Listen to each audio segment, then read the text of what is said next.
I am Pocho Salcedo. Greetings to our viewers, content distributors, TV stations in Latin America, and those tuning in from coast to coast across the continental United States and Hawaii. From the studios of XTO TV in La Paz, Bolivia, we're ready to decode the stories that shape our world. This is not just the news, this is the DNA of the news.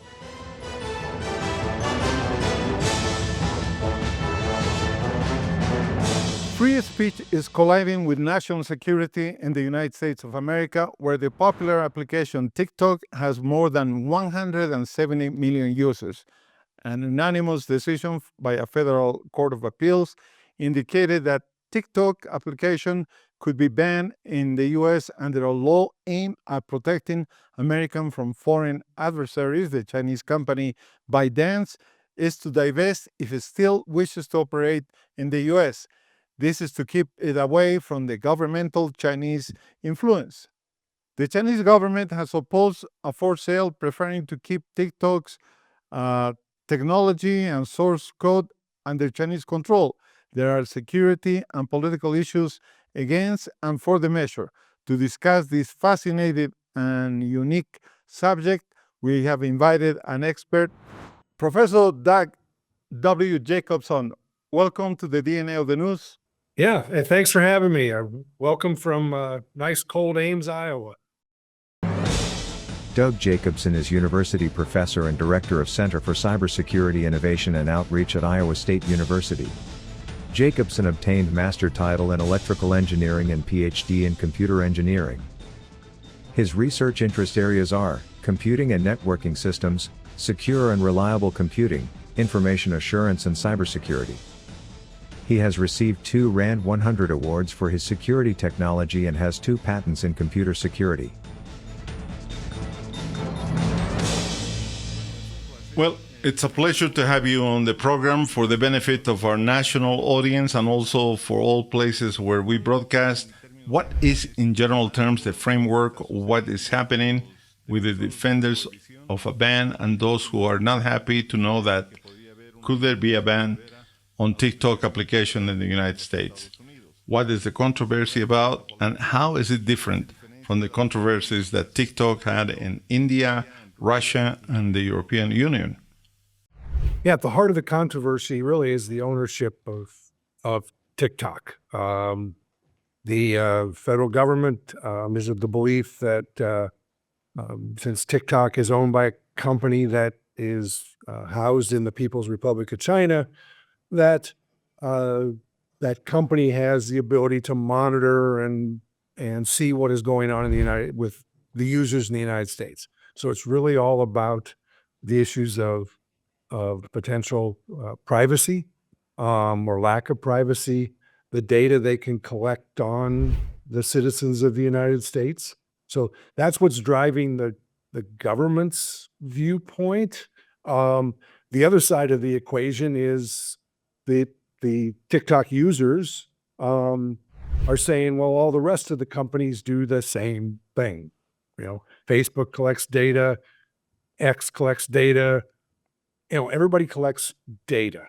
And so the users are going, yeah, but there's no different. And so that's kind of at the heart of this controversy. Well, thank you. Let's analyze this because it's a very interesting topic in the United States. There may be a controversy, if I understand correctly, mainly about the possession of state control that China could exercise over private companies, including the board of directors. And in addition, they have an intelligence law that they could apply to ByteDance, and so the assurances of independence that ByteDance has given are not credible according to the U.S. Why should U.S. policy assume that TikTok could be serving Beijing's strategic interests? Yeah, that you really summarized their concern is that ByteDance being a company within the People's Republic of China is under a whole different set of rules and regulations. And so the government is concerned about what data they're collecting, There was some allegations of them collecting additional data outside of what TikTok needs to collect, potentially data off of the devices. And there's also some concerns about manipulation of the user base. You know, TikTok, Facebook, X, all of those platforms are designed to feed you what you want because they want you to stay on the platform. So anybody who's used any of these platforms knows that pretty soon it is giving you more and more of what you keep watching.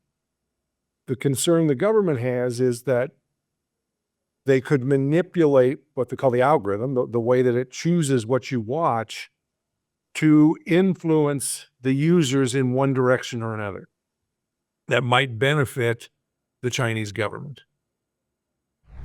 Thank you. Would the fact that the information was initially stored in China and then ByteDance organization had an operation in the US make any difference to access the information? Again, that's the two sides of the coin. The federal government is saying, no, there's not strong guarantees because the data is still being held by a company that has some amount of influence from the Chinese government. Others are saying that that should be a sufficient enough firewall to keep that data safe. So that's really at the heart of that particular issue is do you trust that ByteDance can keep that data truly here in the United States? Well, thank you. China restricts and censors numerous U.S. platforms and has a history of violating the principles of global internet freedom. So proponents of the bans believe that forcing the divestment will be the only way to truly protect them, and they're not willing to give unfettered access to U.S. markets. Is this a fair stance, Professor? Yes, I think that's a fair position. Since there's still some amount, the Chinese government has some control and influence over ByteDance, and again, given their track record, their influence over their people and the influence over their companies, it is a concern. ByteDance could sit here in the United States right now and say, "Hey, our data is here in the U.S." and the People's Republic of China could come in and force that data to move back to China. So that is the heart of the government's concern. Thank you. Now I have another question for you. Other technologies from China have not reached that level of concern that TikTok has had. For example, Huawei or ZTE. Yes, they have a challenge, or they had a challenge in the United States. They had issues also of national security risk, but TikTok has no precedent when it comes to that the United States demands for options or expectations. Why is TikTok under such scrutiny? I think in part because the government, this is a platform that has the potential to influence hundreds of millions of people. And that unprecedented influence and data collection is well beyond these other places that the U.S. is concerned about Chinese influence. The U.S. is concerned about the telecommunication equipment produced in China and other types of technologies and inserting that into our critical infrastructure. So there are concerns. The government has a little more control in the U.S. over the power grid and other types of infrastructure. They don't really they see this as the only way to deal with, in their minds, protecting the citizens. Well, thank you. Some indicate that the concern is rather privacy and data security. With a stronger regulatory framework for all social platforms, regardless of their country of origin, be more equitable and effective solution than the total ban of an application? I think it would be yes, I think it would be a more fair and equitable. As I mentioned earlier, Facebook collects data. All of these platforms collect data. Data is the currency, right? I mean, we all use these things for free. Well, it's the data that it's our information, it's our habits. That's what they're monetizing. So I agree. I think there needs to be additional transparency in how our data is being used. If you look at the European Union, they've kind of led the charge on data privacy. That's why every website we go to now asks if you want to use, do you accept cookies? Because the European Union has gotten out in front of privacy. That still probably wouldn't solve the government's, in my opinion, wouldn't solve the government's concerns, because they would still say any data collected by China is too much data. And do you think legislation should be in the United States for all platforms, like the European model? Are there other models that serve as a guide in the United States? I mean, I think the best first step is transparency and knowledge to the users. Most users do not know what these platforms are collecting, how they're using that, and how they're benefiting from it. And I think if we all knew that, we could maybe make some informed decisions. We make informed decisions all the time about, in other venues about our privacy. And here we don't seem to have any idea of what they're doing. And therefore we can't make an informed decision about our privacy. Well, thank you. But you have seen, like most Americans, Facebook, Instagram, and Twitter, X, at one time, appear before Congress, defend their companies, and give all kinds of guarantees. Have you seen any changes in American companies when it comes to privacy? As a consumer and a user, no, I've not. I think they play lip service to it. In my opinion, they don't. No, there's too much money to be made by collecting our data. And so I think there needs to be much more transparency, much more telling us how they're using it.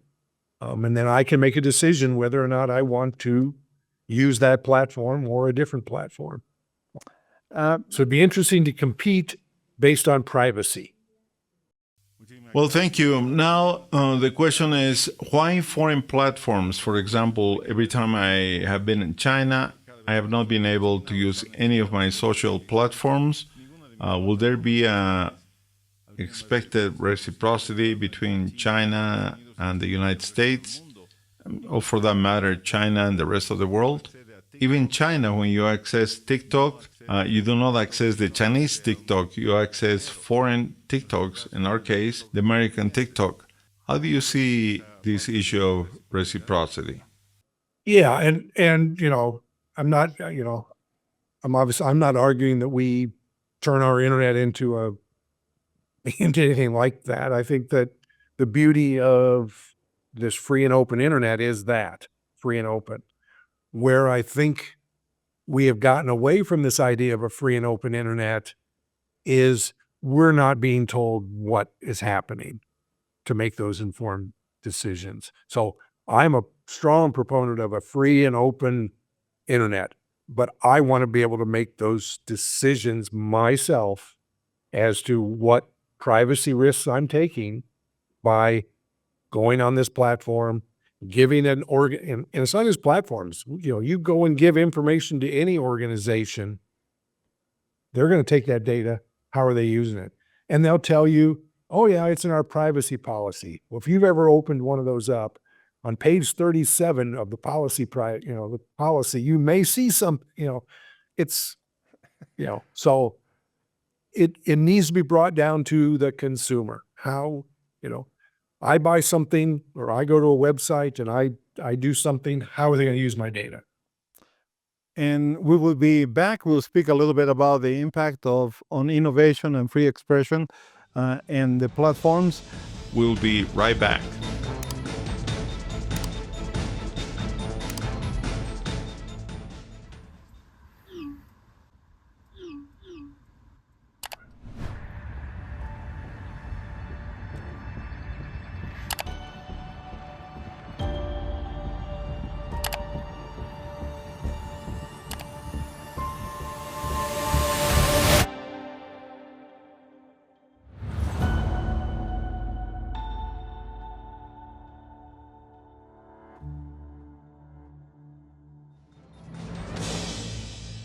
And we are back with Professor Jacobson. He joins us from Ames, Iowa. We also discuss the possible banning of TikTok, an application in the United States that has 170 million subscribers or more. We talk about privacy issues and what the U.S. government and the justice system are demanding of TikTok, ByteDance, and the owners to divest or sell the company.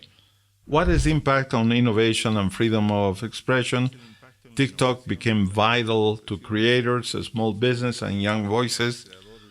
For sale can stifle innovation, limit cultural exchange, and potentially damage the reputation of the United States as a champion of an open internet. Do you think so? Yeah, I think a forced sale, and I think even worse than a forced sale is ByteDance is just saying we're not going to sell and we'll close it. TikTok, as you said, has become the heart of small businesses. It's become a way for people to interact. It's become a almost free. It's a free marketing tool for a lot of people, and so yeah, the internet was created and founded under the concept of free and open access, and the whole idea behind how internet was built was non-regulatory. What we call, a lot of, like if you look at the phone systems build on a set of very rigid rules and how it's put together. The internet was built by a whole bunch of people who just started putting cool things together. And that's why we got the World Wide Web. The World Wide Web was put together because, hey, it'd be really cool to start searching for things, and it would be really cool to see videos, and it'd be really cool to do this. And so all this innovation that is not just here in the United States, but is global, is really at the heart of the internet, both how it was built and we use it to, universal collaboration. Collaboration today, I mean, what we're doing here, we're 3,000 miles apart having a conversation. All of this is just amazing, and anything that kind of stifles that is sad. And so, yeah, that's the downside of a successful ban being put in place. Well, Professor, thank you. Historically, the United States has promoted free trade and free flow of information by forcing the sale of a foreign-owned platform. We might believe in weakening the American principle and encouraging more government intervention in private enterprise, whether American or otherwise. Do you agree with that? Yeah, and that's an argument that the non-government side makes is this is that slippery slope of where do you stop? Again, the internet is this great creation that just sort of organically grew. And that's been the beauty of it. That we're all equal on the internet. That's a pretty cool thing. Well, you mentioned that privacy is a very gray area in the United States. Social media companies based in the United States have had numerous data privacy scandals, and foreign entities have successfully used them to influence public opinion, elections, etc. Why would singling out TikTok inside and outside the regulatory framework, as we discussed, can it be a better solution? And why are we going in that direction specifically? My opinion is political. At TikTok not be owned by ByteDance and part of the People's Republic of China, we wouldn't be having this conversation right now. And so I think there is a big political aspect to this. Now, I don't want to take away the fact that there's some underlying truth to what could happen. So there is the fear of the government. That exists, and that is real. That could happen.